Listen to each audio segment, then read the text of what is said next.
Good afternoon and welcome to WAMC's live forum with candidates running for New York's 109th State Assembly District seat. We're broadcasting live from the Linda in Albany, along with our partners at the New York League of Conservation Voters. I'm WAMC News Director Ian Pickus. In a minute, we'll begin questions from WAMC's Lucas Willard and League President Julie Tai. The candidates on stage today are hoping to succeed Assemblywoman Pat Fahey, a Democrat who's now running for the state Senate. We invited all active candidates in the field to participate. They include 6 Democrats running in the June 25th primary and 1 Republican. We'll hear from them momentarily. Today's forum will offer the candidates 1 minute apiece to answer each question, along with a shorter lightning round. We have a lot of ground to cover in the next hour, and to keep things fair, each round of questioning will begin with a different candidate. First, each candidate will be allowed to make a 90-second opening statement. We'll begin with Owusu Anani. First, I just want to thank WMC and also the League of Conservation Voters for having this event today. My name is Owusu Anani. I'm a son of immigrants from West Africa, also a public school educator at Columbia High School. I'm also a city council member representing the Pine Hills neighborhood. I'm running because I believe that it's time that we take care of everyday people.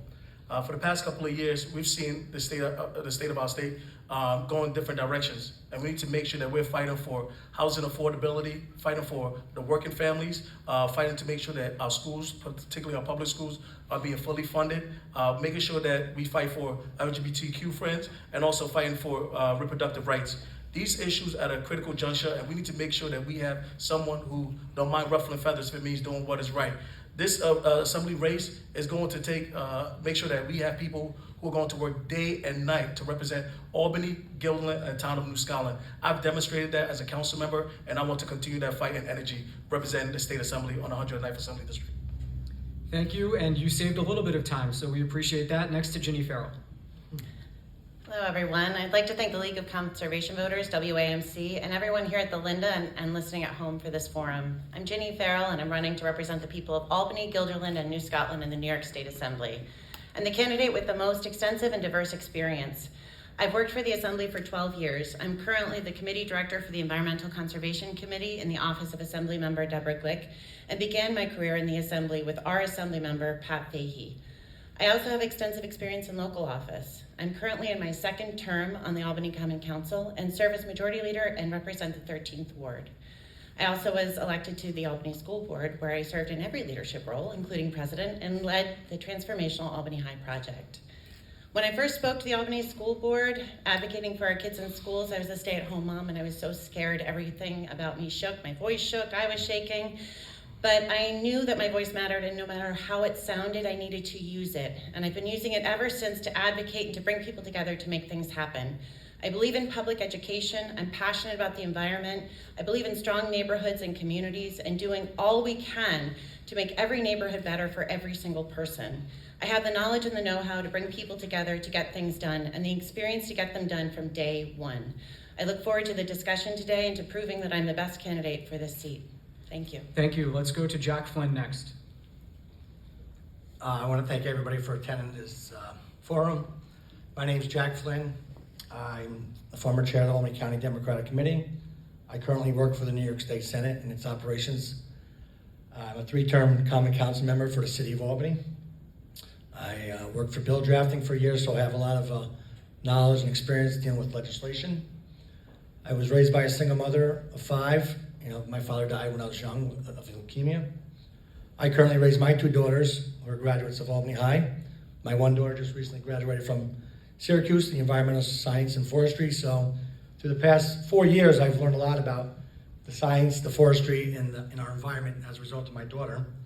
Some of the things that my daughter's focused on is climate change, environmental racism, and public health. My daughter, again, like I said, has been a big advocate for me. If I win, she will be right on my team as a advocate for any environmental issue that we have. I'd like to thank the forum here for this discussion, and hopefully we can have a nice, friendly discussion on environmental issues. We go next to Andrew Joyce. Good afternoon, everyone. I'm Albany County Legislator Andrew Joyce, and I first want to thank our hosts, WAMC and the New York Conservation League of Voters, for convening us all today for this important candidate forum in the 109th Assembly District. The 109th Assembly District in the city of Albany has been my home my entire life. This is where I decided to raise my family, and I am firmly committed to our shared future in this district, serving and protecting our community during what seems like an ever-evolving climate crisis. Serving and protecting are not just words for me. I've been in the U.S. Army Reserves and the New York Army National Guard for the past 23 years. I've risen from the rank of private to major and served in Iraq and Afghanistan and here at home during the COVID-19 pandemic, and yes, those 100-year storms like Superstorm Sandy and Tropical Storm Irene that seem to happen every 3 to 5 years. I continue my service here at home as an Albany County legislator for the past 8 years, 6 of those years as chairman, and a proven leader on environmental issues. And one of my most fondest memories as chair was standing shoulder to shoulder with our members and the New York Conservation League of Voters just last year to establish programming to educate Albany County residents on the benefits of Inflation Reduction Act. So it's great to be with you all again. Thank you. We go next to Alicia Purdy. Hi, thanks for having me here today. I'm so excited to talk to friends and neighbors about this important issue, environmental stewardship. I ran for mayor of Albany in 2021. My background is in journalism, so my career has been as a watchdog of government, tracking federal legislation. I used to work in the Assembly Press Corps. I've got a lot of experience in financial investing as well as the managing editor of 2 global news companies, covering a range of issues at the federal level. My 3 primary passions in this race, well, my first one is people. Without people, what is the point? So my 3 primary passions for this campaign are our peace, our prosperity, and our potential. And environmental stewardship has a huge part to play in all of that. I'm the only candidate running who does not currently hold a political office. That's significant because I don't have any political promises to keep and I can truly represent the voice of the people. So having somebody who understands what it's like to watch over corruption in government is important when you're looking for a common sense candidate who can speak for common sense New Yorkers. So peace and prosperity and our potential as New Yorkers is what you're gonna see in the conversation that I have today. And I'm excited to be able to share that with you. I'm running as a Republican and as a conservative so that all kinds of New Yorkers that live in the 109th Assembly District can have a place that they can feel comfortable voting. Thank you. We go to Dustin Reedy next. Good afternoon. My name is Dustin Reedy. I'm an Albany County legislator, Congressman Paul Tonko's campaign manager, and a proud progressive and pro-environment Democrat running for the 109th Assembly District. I want to thank the League of Conservation Voters and WAMC for hosting this forum and giving us the opportunity to speak with you all here at the Linda and listening at home on your radios about the environmental challenges we face. Climate change and protecting our environment, it means so much to all of us here, whether it's protecting our clean drinking water, ensuring we have clean air to breathe, reducing our carbon footprint while building our green economy, protecting our green spaces and parks to make sure that all of us here and for generations to come can enjoy the beautiful district and state that we live in. The environment is of paramount importance, and all this impacts our health and well-being.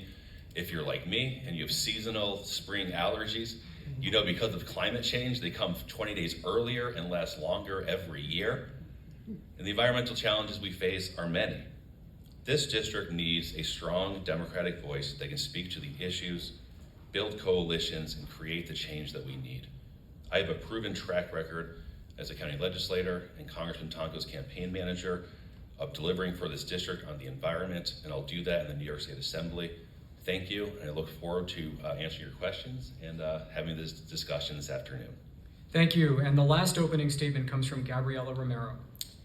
Thank you so much for having me at this forum. Hi, everyone on the radio, and hi to everyone sitting in the audience tonight. My name is Gabriela Romero, and I'm running to be your next New York State Assembly member in the 109th District. As an Albany Common Council member, I've made sustainability in my district and across the city a priority, and I was really proud to support a city budget proposal to electrify Albany's vehicles, which would reduce carbon emissions and promote a cleaner transportation. My commitment to environmental stewardship goes beyond policy, though.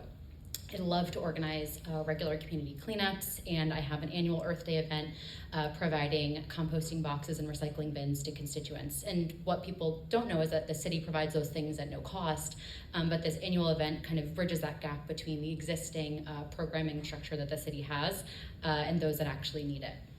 I'm also a public defender in my day job, which makes me really acutely aware of systemic racism and the cyclic nature of government disinvestment when it does happen. I'm keenly aware of environmental racism and the disproportionately negative effects of fossil fuels and negative gas exhausts that we've experienced in our Black and brown neighborhoods.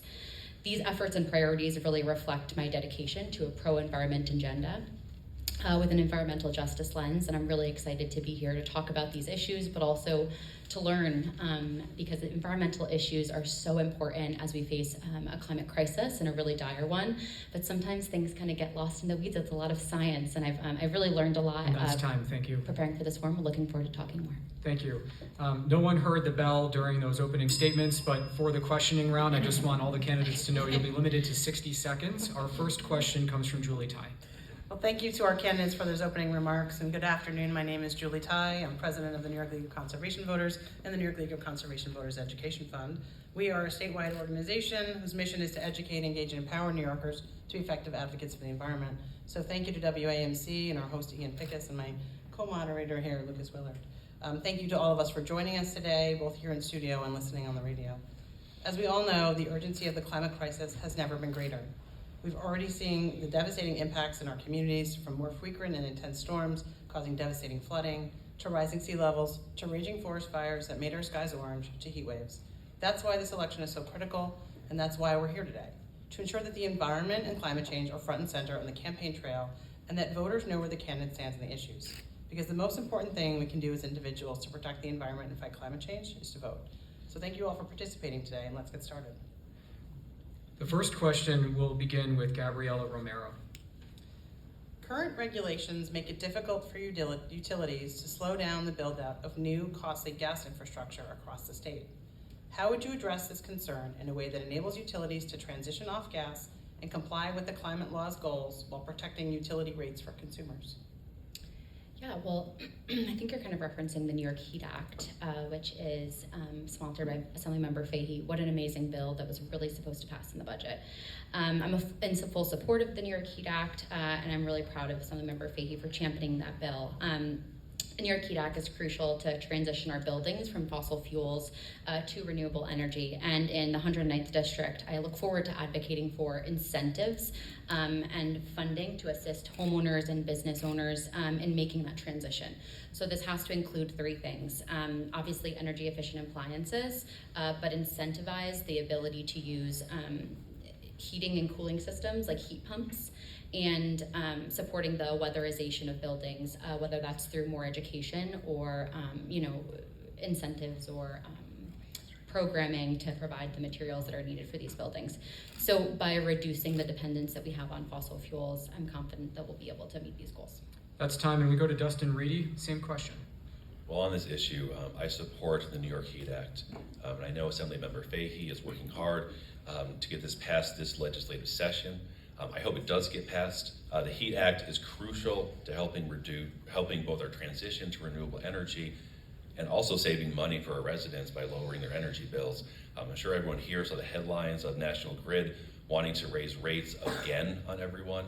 And this legislation is crucial, especially for folks or seniors who have fixed incomes, on lowering those energy costs. If it doesn't pass this year, you have my word that'll be one of my top priorities next year. And I will bring labor, activists, and elected officials together to the table to reach the best solution for both workers and consumers. I have 7 labor union endorsements in this primary, and I've built strong relationships with elected officials at every level of government, from the local, state, to the federal side. And I'll leverage all those relationships to help pass the HEAT Act if I'm in the Assembly next year. Thank you. That's time, and we go to Alicia Purdy next. Okay, so speaking, if it is the HEAT Act we're speaking of, I just want to give you a broader picture. As the candidate who's running for a voice of common sense people, we've had a 39% increase in our budget regarding our taxes and the way that we address our ability to pay for the heat in our homes and all the other things And I love looking at the legislation to pick it apart. That's what I do as a journalist, to look at where the holes are. That's really important that we have a diversity of thought when we approach these issues. So yes, greener buildings, absolutely. Efficient appliances, yes. Clean energy, all those things are great. How are we putting food on the table? And so my biggest priority is to make sure that as we proceed with environmental stewardship, and it is a priority how we take care of our natural resources. What does that look like for people who have food to put on the table, they have a business to run, they have a family to raise? And I believe firmly in my own life, this is the way I live it, is that conservation starts at home, and the way that we address our environmental needs begins with education, and it extends beyond there. So when we And look that's at, time. go ahead. Thank you very much. Okay, Andrew Joyce, same question, please. Thank you.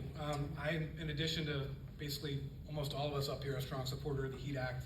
I share the frustration of many in the community and the state legislature for the inability to get across the finish line as of right now. We need to act now and act boldly on the climate crisis that we're experiencing. And one of the things that I learned as chair of the legislature when we tackled tough environmental issues, behind the scenes and in caucus and working to work through the different environmental laws and all the different loopholes that you had to jump through in order to enact tough legislation. A lot of it is bringing in different vendors, bringing in the private sector, bringing in the members to get a full understanding of what the bill and what the issue is, to make sure that we all understand going forward. And I think the HEAT Act was initially at least a victim to misinformation and some politicking, particularly from Western New York. So I think what we need to do is kind of slow down and fully address the issue truthfully and forcefully. Again, the frustration we felt from our members of the state legislature was clear. Okay, next to Jack Flynn, same question. Thank you. I think we all agree on the New York HEAT Act. I think Pat Fay's done a great job with the legislation. Like Andrew said, we got to get it over the top. We have a lot of seniors, low-income folks that really need to have a basic bill, and it can't keep going up. We got to keep our energy low. We have to keep the costs low so that our seniors can afford to live, our middle-class families can afford to raise their kids. So we really got to focus on the cost of the New York HEAT Act so that our everyday person can succeed in life. Okay, we go next to Ginny Farrell, same question. Thank you. Thank you so much. I appreciate Assemblymember Fahey's leadership in the environment and many issues, including the New York HEAT Act. And I am also hopeful that it's not something we have to continue to discuss, but there's more that can be done and should be done. So we also really need to look at our bidding requirements. We've lost several renewable projects, wind and on land, because the projects themselves have fallen through. So allowing the different agencies to actually look at our climate leadership and community protection or ACT or CLCPA goals as part of those bidding projects, so you can really see the viable projects so they can move forward, would absolutely be something I think is important. I also think we really have to look at our infrastructure. If we want to build out the electrical grid, we actually have to make sure that there's the infrastructure for it, whether we're talking about electric buildings or electric vehicles. And we have to do it in a way that's common sense and really thinks about the communities that are involved. That's time. Thank you very much. Owusu Anane to finish this round. Yeah, thank you. And as it relates to the HEAT Act, I believe I'm the only one that have actually stood side by side with a lot of the HEAT advocates, particularly at the state capitol and also events that they've had in the past. When it comes to the New York HEAT Act, New York should be leading. We are the greatest state, and I think that we should be leading on these environmental issues, but also looking at it from an equity lens and protecting all of our communities, particularly when we have natural gas. Most communities that are impacted are marginalized communities. We have the Sheridan Hollow that have been impacted by natural gas and coals. Even when you think about the Capital Renewable Act that is being pushed right now, fully in support, because we need to make sure that all of our buildings are passing legislation that protect our environment and reduce our carbon footprint. I can tell you this, as it relates to the HEAT Act, when it comes to, it did pass the Senate, we're waiting for the Assembly to act, and I'll tell you this, as the next Assembly member, I will pass this, with my colleagues advocating, we will pass the HEAT Act. And When that's time. the public is, That's time. I'm sorry. Thank you very much. Thank you. We're moving along here, and if you're just joining us, it's live coverage of the Candidates Forum, WAMC, and the New York League of Conservation Voters in the 109th New York State Assembly District. Lucas Willard has our next question. The Lead Pipe Right to Know Act requires municipalities to inventory lead service lines by October 2024 and requires the State Department of Health to make the information available through an interactive map. What would you do to ensure communities can access available clean water funding? This round starts with Dustin Reedy's response. Well, look, we need to adopt a statewide timeline to remove all lead service lines to ensure everyone here in New York State has access to clean drinking water. I think the Lead Pipes Right to Know Act passed last year was a huge victory. We need to pass the Find Lead Pipes Faster Act this year, so we can be more proactive in identifying those lead pipes so we can remove them. I'll do everything I can in the Assembly to make funding available to make that happen. And along the way, we can also replace, here in the district, we have pipes that are over 100 years old, and we even have wooden pipes under the ground here. If we can upgrade those as well in our infrastructure, I think we should do that. Look, we need to do everything we can to ensure everyone has access to clean drinking water. I support as well expanding the Safe School Drinking Water Act and also regularly convening the Drinking Water Council to help address that issue. Thank you. Same question to Alicia Purdy next. Thank you. I live in a house in the city of Albany that's over 100 years old, and if there were lead pipes in my house, I would absolutely want to know about it. So of course, information is key. When I ran for mayor of Albany, one of the biggest things that I was dismayed about was the lack of transparency and the lack of access people had to information about things that impacted them, like lead pipes. And so there would need to be a greater initiative to make sure that people are aware that interactive maps, so many people, no offense to anyone of any age, but there are a lot of people that struggle to access things, say online or with a QR code or whatever, that one of my passions as someone in charge of any people is to always make sure that we don't wait for people to come to us. We bring that information to them. Yes, and fund and make sure that our water is safe, drinkable, and that it's as non-toxic as can be. That's an ongoing project that in a city of this age, the work is never going to be done. And we have to make sure that you have somebody in charge at the legislative level that can make sure there's guardrails for that as well, that people are proactively informed and then action is taken and there's accountability and follow-up to make sure it's done. That's time. We go to Andrew Joyce now, same question. Yeah, I think in government, and one of the things that I experience in local government is there's a knee-jerk reaction to when you uncover an issue like lead pipes and dirty drinking water, is to either hide or not engage the public on the issue. One of the things that I've learned as chair of the legislature and on tough issues in the community is that you do need to engage the local populace, engage the residents, and get their input on the best way forward on these difficult issues. For clean drinking water, every person in the 109th district and every person has a right to clean drinking water. And having served overseas and been in places where you see people drinking from all manner of ungodly manner, it makes me proud in a sense that we have that capability here in the United States. But also when we uncover that issue, you need to engage the public and make sure that they're fully involved in the discussion going forward. And infrastructure is a tough issue, and it's a tough issue to get people involved in, but keeping them involved and keeping them engaged is very important. Thank you. Let's go to Jack Flynn, same question. What we need to do is start a database. As you all know, we have the General Service goes down there, National Grid, the Water Department. These are all agencies that are down there seeing all these lead pipes. We need to start a database where we can identify all you say 100 years, I think there's 200 or 300 years that we have lead pipes in the city of Albany. We really got to identify everyone. It's got to be on a database. We got to get the funds to get them all out of the city of Albany, in New Scotland, or anywhere in New York State. Thank you. Ginny Farrell, to you. Thank you. Clean water, it's not just an important environmental issue, but it's also a public health issue. And now that people have the right to know where those lead pipes are, we actually have to ensure that they can actually replace the pipes. One of the big issues is it costs thousands of dollars, and even people who are middle class and higher middle class don't necessarily have the funds to replace them. So it's really important that funding piece is essential to make sure that that infrastructure is there. So within the budget, there's normal advocacy for the Clean Water Infrastructure Act, CWIA. It's currently at $500 million. I think it should be at $600 million. And I also think it's incredibly important to line item that budget out, which I know is slightly in the weeds, but that allows advocates and legislators to keep track of where the funds are so that there's accountability. We know the projects are happening. And that simple thing of lining that out could really push more funding towards lead pipes, and it would allow the advocates to really track it and make sure that the funding is getting to where it needs to be, which is directly to those people replacing those pipes. Thank you. And Owusu Anane has the last crack at this one. Yes, thank you. And as relates to, as relates to lead pipe, in the year of our Lord 2024, to see that we still have lead pipe issues is unconscionable. Lead pipe, when we talk about clean water, we have to make sure that we're educating the public. One of the things I plan on doing when elected is that I want to have some town halls, talk about some of the issues that's going on in the district, but also informing people about what's going on, particularly when it comes to clean water. Again, transparency, having that database that individuals in our community could go to and just look at where some of these lead pipes are located. But most importantly, we have to make sure that we are passionately advocating for funding to address lead pipe.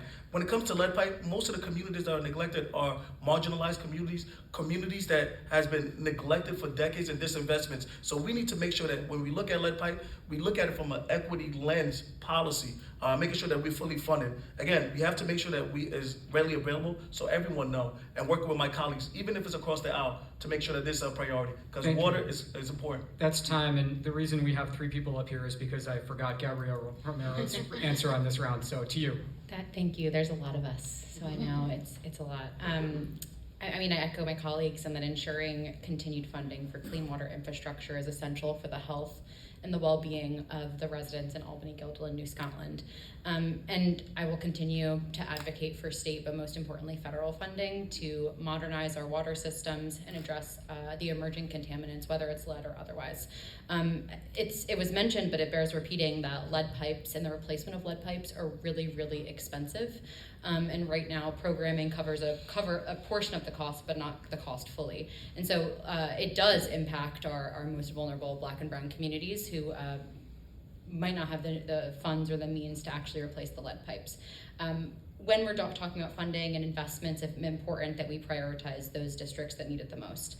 While we're talking about lead pipes, we also need to improve our water treatment facilities and just in general protect the quality of our water in the most general way possible.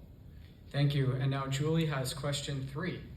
The transportation sector accounts for nearly 1/3 of total statewide greenhouse gas emissions. Canada, as well as California, Oregon, Washington, and New Mexico, have implemented a clean fuel standard to address this. How would you propose we reduce emissions from our transportation sector? And this round will begin with Alicia Purdy. Okay, so right now we have about 50,000 school buses that are running in New York State, and we've all seen that there are some buses out in like Bethlehem Del Mar that have been towed away by gas-powered vehicles. So we're looking for a balance there of what is working and what makes sense. And I am all for creating an electric fleet where that makes sense in a city, in the more rural areas, wherever it makes sense financially. We just looked at lead pipes, and we have a tiered structure system of what makes sense first. Is clean drinking water above an electric vehicle? That's something we're going to have to duke out on the legislative level and in a community of people. But it's important to note that electric vehicles are 3 times the cost of gas vehicles. And that is okay. That investment is a worthy investment. But it's important that we look at the tiers. I am all about making sure that we are reducing our emissions and bringing them clean, making them electrified however we can. But people have to be first. And that tier of humanity and our human experience and the way that we have things that we need first, it comes first in my mind, and everything else we can strike the balance. Thank there. you. Let's go to Andrew Joyce next on this question. Yeah, we do. First, I'll start off, referring to my experience in the Albany County Legislature as chair. We have a great partner in Carmen Brazil, the CDTA here in Albany, is always ready to lend an ear and listen about new innovative programming. The issue of fare free transit. In the budget this year, we set aside money for transit for newcomers in Albany County and Albany to get back and forth to school and the jobs. So we have a great partner in CDTA to address this issue. But looking across the 109th district and looking across the state of New York and challenging on the issue is the grid and ensuring that our grid is shored up and can sustain electric bus fleets for schools. As was mentioned previously, we have tried it in different districts, and it's been kind of a not a hit and miss, but it's been kind of a test phase. But in order to see out a lot of these issues and a lot of these initiatives, we have to make sure that our grid can sustain it. Thank you. Next to Jack Flynn, please. We really need to require our public transportation to have zero emissions by 2029. I know it's common sense. We need to have more charging stations for our public transportation. We really need to put the funding into that for our kids, for our seniors. Electric vehicles is the way of the future, and I think we really need to fund it more. Okay, Ginny Farrell next, please. It is incredibly important to build out the infrastructure. That way, it's easier to allow consumers to make those choices. So wherever we can do that, the whole presence behind saying, if we allow these important environmental choices to be made, people will make those choices, they'll go in that direction. But if the grid is not built out, it won't happen. The Clean Fuel Standard is a creative way to utilize incentives to build out electric vehicle infrastructure. And it's something that, because it is in other states, we can look at other states, learn from them, and choose how best to move forward with it in New York. But ideally, what we want to do is build out that infrastructure and put in incentives in place so that consumers can make those choices. Because right now, it's hard to make those choices. You talk to people who are thinking about electric vehicles and they're concerned about how far they can get. A lot of them can actually get a lot farther than they realize, but those fears and the concerns are there, and it's important to put the incentives in place. Thank you. Thank you. That's time. Owusu Anane next. Yeah, as it relates to transportation, I think when it comes to government, we cannot solve everyone's problem, but I believe that government can help and help themselves, but we also got to take leadership. We have done that on the Common Council, particularly working with the mayor to make sure that we expand, I believe $5 million that we expanded into EV stations and also EV stations, and also some of our fire department vehicles are also using renewable energy, electric vehicles. We also have the water department working to make sure that they also have electric vehicle. So again, I think that government could take the role to make sure that all vehicles and also in school districts have EV stations and also electric vehicles. But as it relates to affordability, we have to make it a priority. We cannot kick down the can down the road. We have to incentivize the consumers who want to take that route, because that direction is not just good for the consumer, but it's also good for the environment. And there's no plan B. This is our only Earth on the cosmos. Thank you. I'm certain that Gabriela Romero goes next. Thank you. Could you repeat the question, actually, if you don't mind? Yes. The bottom line question is, what would you do? How would you propose we reduce emissions from our transportation sector? Okay, yeah. So when you're looking at that, I think you answer this question with talking about electric EV vehicles and EV chargers, in addition to making our public transportation electric as well. If we had more time, I'd talk to you about the lack of EV chargers and the time that I had to drive back from New York City with an EV car I didn't know was EV, and the lack of EV chargers from New York City to Albany. But I look forward to increasing the number of EV chargers on mass routes or in strategic locations such as public parking lots, shopping centers, major travel routes. We also need to lift the cap on manufacturers that actually create the electric vehicles and the electric vehicle dealerships in general. By making electric vehicles more accessible and by making electric vehicle driving more accessible in general, we can encourage folks to actually move in this direction and meet our goals as it relates to fossil fuels. And so really quick on public transit electrification, the city of Albany actually is moving. And unfortunately, that's time for this question. Right. And we will go to Dustin Reedy to end this round. Well, I support adopting a clean fuel standard, which would get us to all zero emission cars by 2050. I also support electrifying our school buses and having those all electrified by 2035. On the consumer side, we need to accelerate our EV charging infrastructure, continue to look at tax incentives so consumers can buy electric vehicles, and lift the cap on EV dealerships. On the school bus side, I was very happy to see all of our local school budgets passed here in the 109th District. Districts buying electric school buses, but buying the buses isn't the only thing you need to do.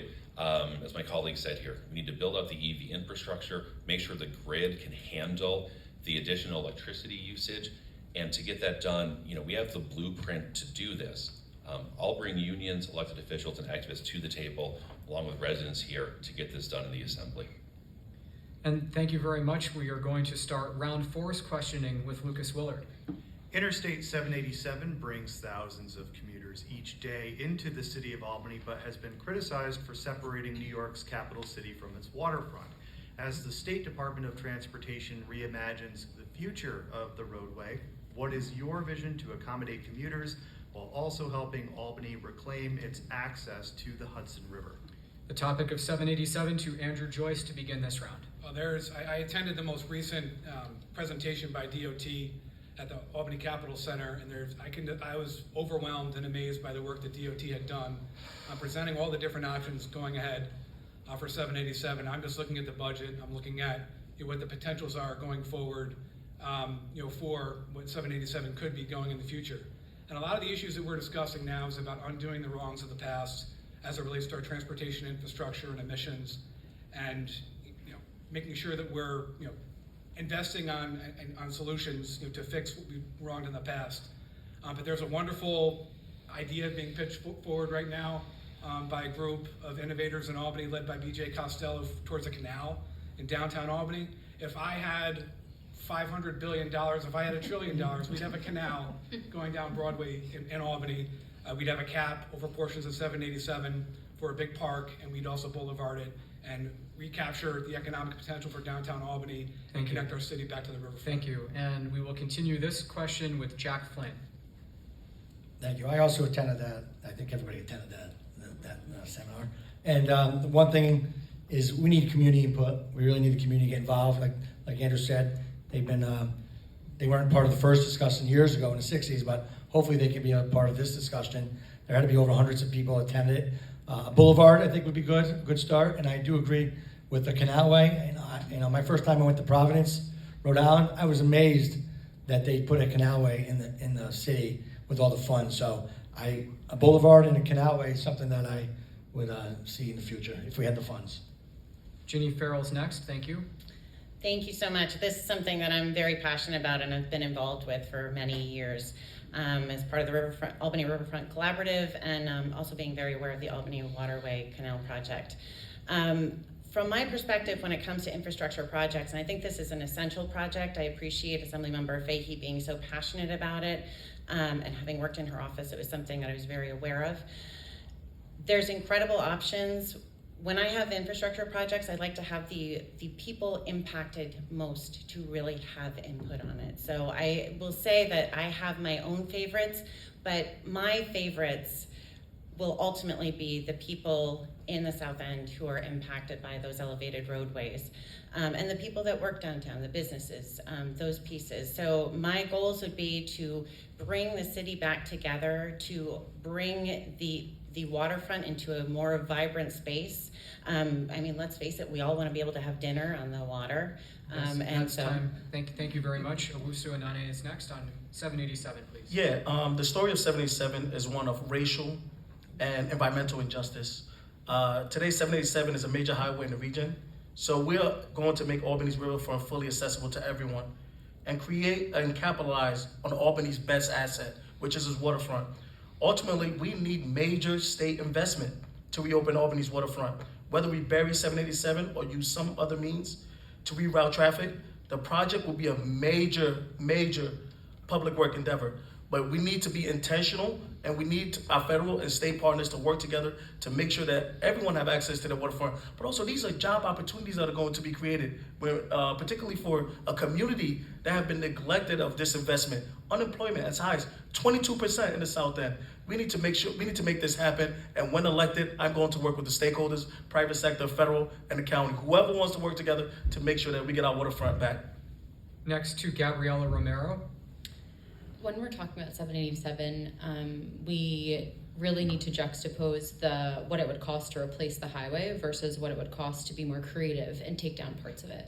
And I don't even have my own mind made up about what I think should happen in this neighborhood. I've really been slowly and thoughtfully digesting the different presentations and the different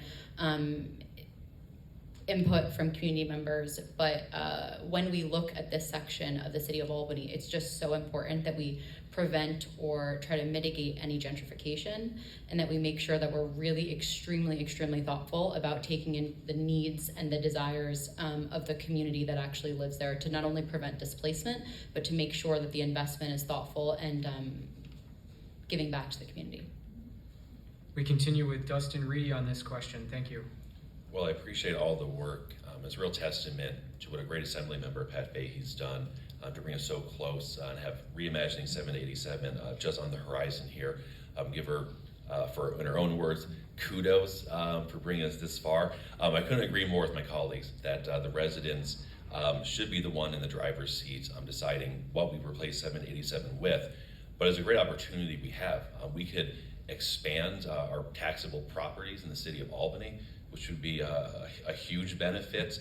And I think whatever we do decide to do, we can work to ensure that we include mixed income housing, that we have mixed use zoning that's involved, and any development we do bring in, replace 787 with. We can make it pedestrian and bike friendly, and we can make sure that whatever we build to replace 787 with is as environmentally friendly and carbon neutral as possible. So it's a great opportunity.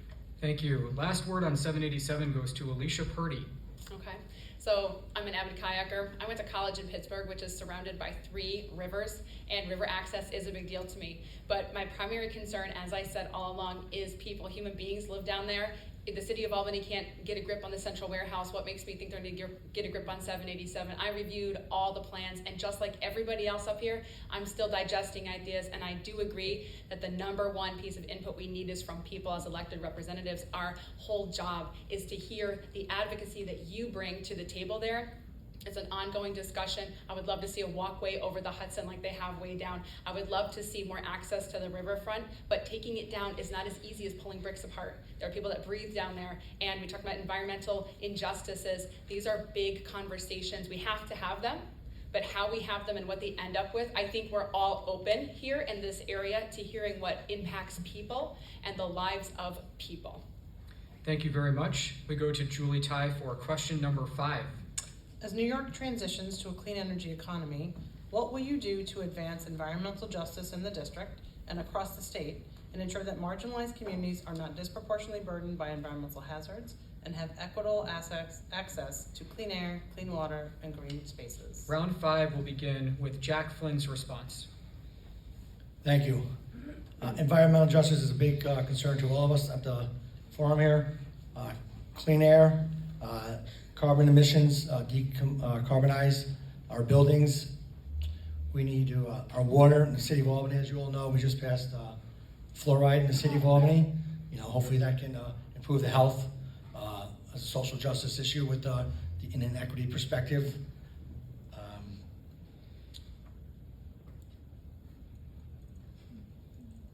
The electric vehicles, we really need those going forward to keep our air quality up to par. Thank you. Okay, we continue with Ginny Farrell now. Environmental justice is incredibly important, and it's something that we really have to take to heart and be really vigilant on reversing. So one of the ways is to make sure that the New York State buildings themselves are clean energy and renewable energy. We have environmental justice communities right here in our region because of New York State buildings, the Capitol. Beyond that, our SUNY buildings, it's very important to shift all of these buildings to more environmental buildings. We also need to make sure that we're taking care of the environmental justice communities in a lot of other ways. So limiting toxins that are in products is a huge thing. The less expensive the product is, the more likely it is to have toxic chemicals in these products, and it hurts people who can't afford something that is fully organic and has all of the different pieces to it. So there's a lot of places that it's very important to be vigilant on. That's time on this one, and let's go to Owusu Anane next. Oh, we just repeat the question? Yes, a brief repeat. In short, what will you do to advance environmental justice in the district and across the state to ensure more marginalized communities are not disproportionately burdened by hazards? Yeah, thank you, and that's a great question. When you think about the environmental justice and racial justice, we see firsthand right here in the city of Albany, particularly when you look at the port of Albany, where you have crude oils passing through many of our marginalized communities. Many of these kids, and particularly families, have been living over there for generations, breathing toxins. I think that when it comes to government, we have to show leadership, and we need to be bold. We cannot put a Band-Aid on a wound that needs surgery. And what we need is funding at the state level to make sure that we are supporting these communities that have been neglected for the past couple of years. So like when you think about the Renewable Capital Act, I think it's so important that some of that funding goes to those communities and help those communities to live a better life. Another thing that we need to really start pushing is making sure that the Port of Albany and the Sheridan Hollow, those communities that have been neglected, we look at policies from an equity lens and work with my colleagues on the Assembly to fully fund, particularly the Black, Hispanic, and Legislative Caucus, and let them know and take them a tour Thank of you. Albany. Let's go on to Gabriela Romero. Same question. Yeah, well, Albany has unfortunately impacted communities, our Black and Brown communities already, specifically the Sheridan Hollow and South End communities. And these neighborhoods have borne the brunt of negative environmental impacts for decades. And so it's really, really important as we go forward to prevent measures like that, but also give reparation back to these communities that have been disproportionately affected. One way to do that is something that we're kind of already doing through our MAP program in Albany, giving back and creating workforce development and intense employment opportunities to our Black and Brown communities through good paying union jobs. Another way is through the intense and amazing advocacy of the Sheridan Hollow Alliance, trying to remove this Sheridan Ave steam plant reliance and move our capital development and our capital, the capital, into renewable energy. We are still...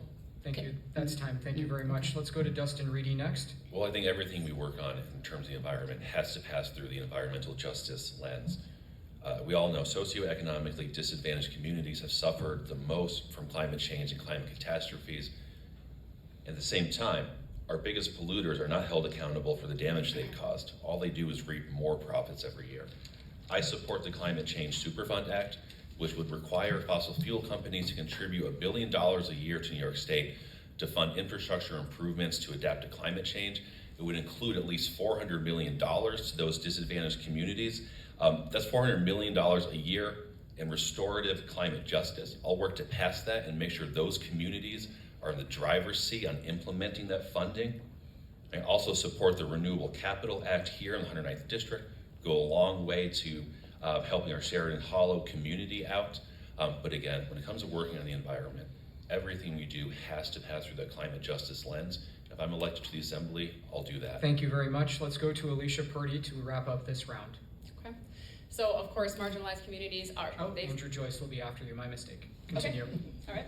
Marginalized communities, of course, suffer. They live in terrible places down by the river right now in the city of Albany. And when I ran for mayor, I can tell you there's a lot of rhetoric about repairing it, but it never got done. So it's important when we talk about environmental justice and looking through these special lenses that we actually take action on our rhetoric. Let's look at the Dunn landfill. It actually was Paul Tonko. He could have been responsible for helping close that down. He did not. We're looking at asthma, migraines, dust particles, asbestos. That's what we're looking at. And we have a broad district here of green spaces like Thatcher Park. I remember growing up, people busing there. We need access to green spaces. First of all, we need to fund for things like that. We need to provide green spaces. That's great. But let's work on getting rid of also the toxins that we currently live among, like not toxifying our water, cleaning up our waterways like the Hudson, making sure people have access to that. There are things we can do right now without all this esoteric rhetoric about what we would do. Let's just do what's right in front of us. Thank you. Andrew Joyce next. Right, and instead of talking about what I'm going to do, I'll talk about my experience as chair of the legislature and things that we have already done. One of the most exciting or inspiring aspects of undoing a lot of environmental injustice and looking at restorative justice aspects of my work in the county legislature was working so closely with the unions to establish a MAP program in downtown Albany and put Black and Brown communities in the driver's seat as it relates to green jobs. And being part of that workforce is going to undo a lot of the environmental injustice that has been done in the 109th District and across the state. If you look at the district and the city of Albany in particular, the Answers plant, 787, Central Warehouse, the bomb trains or the crude oil trains that are moving through the South End, it's a racist roadmap. And to put that generation of folks and young folks in the driver's seat to train them towards those jobs in the Port of Albany and elsewhere to undo all the wrongs of the past is very important. And in addition, our campaign is proudly supported by many unions, and I'll be working with them to Thank you. build up the next generation. That's time. And the next question is from Lucas Willard from WAMC.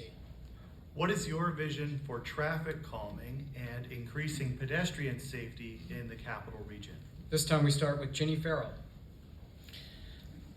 Traffic calming, and it's one of the major issues that we deal with across the district. Directly in the city of Albany, post-pandemic, we've been dealing with a lot of increased speeds, things like that. And to change that, it's really a combination of planning and accountability, and obviously investment. So to make sure that we're really bringing in all of the different multi-use processes, that we're looking at pedestrians, that we're looking at public transportation, we're looking at bike infrastructure as we're building our roads and bridges.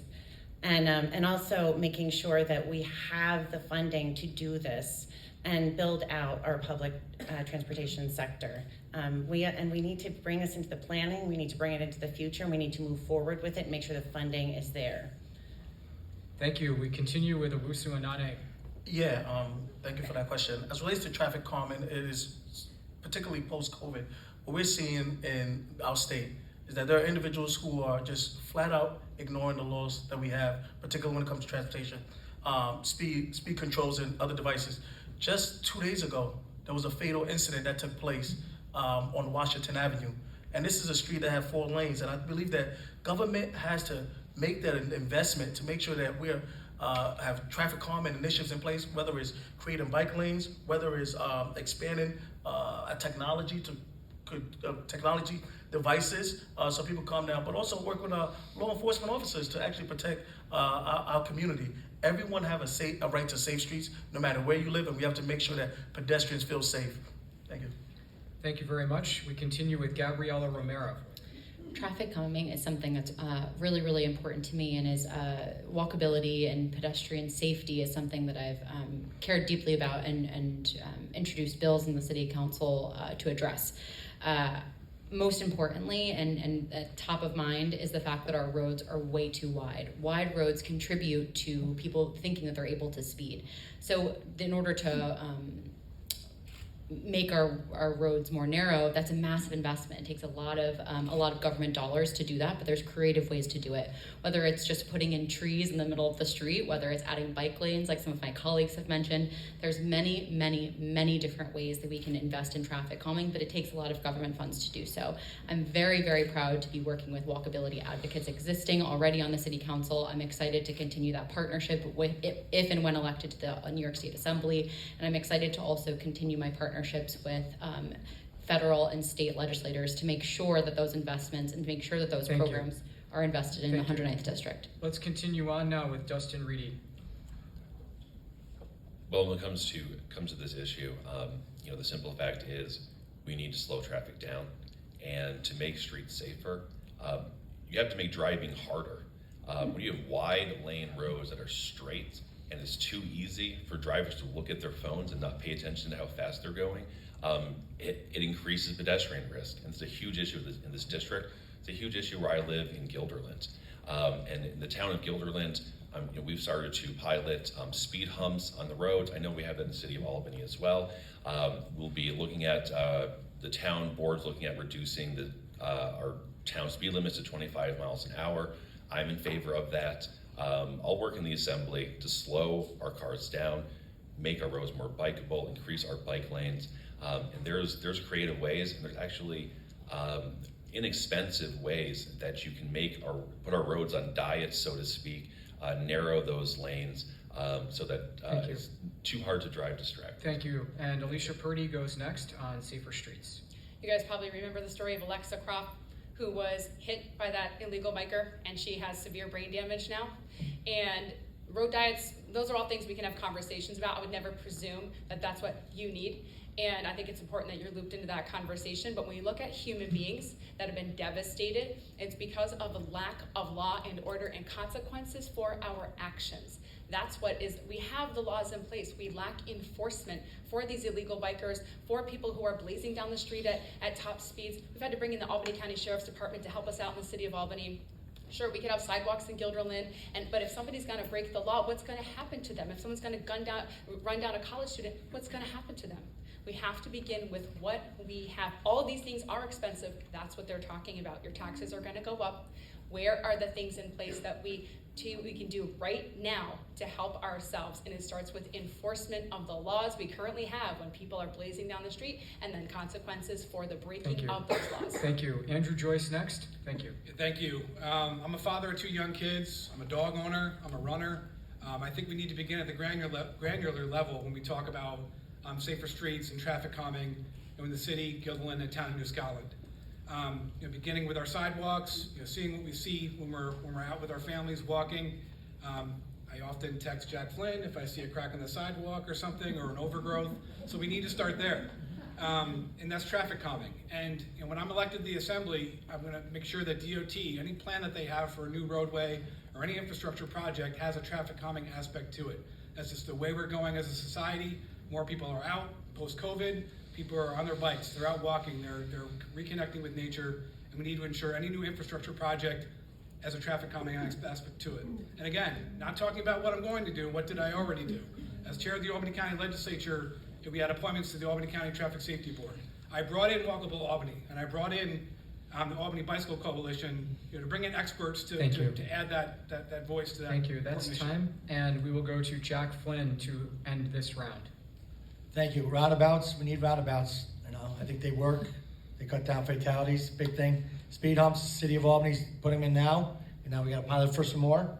Crosswalks, I think we need to make our crosswalks a little bit lighter so people can see them. They got to be up to date every year. I don't invite you guys. City of Albany really needs to update our crosswalks.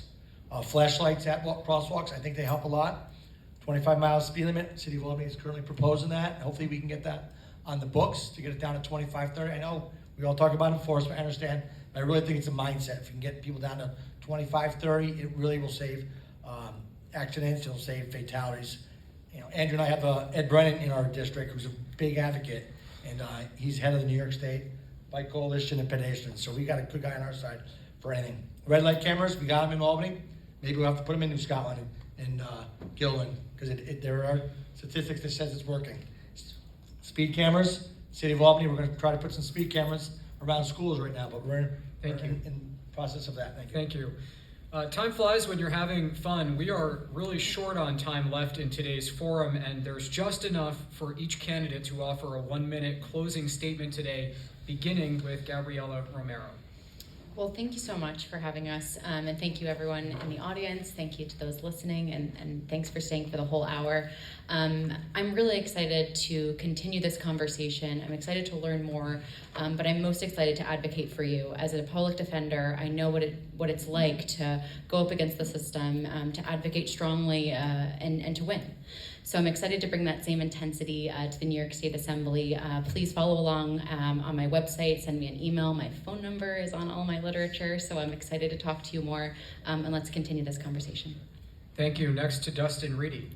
Well, thank you again for holding this forum. I want to thank everyone who's here in the Linda, everyone listening. It's a great conversation, and I think my colleagues up here, I think we share a lot of the same visions and goals. I know there's some policy differences or prioritization we might differ on, but protecting our environment here in the district, ensuring we have clean drinking water and air, protecting our parks, reducing our carbon footprint.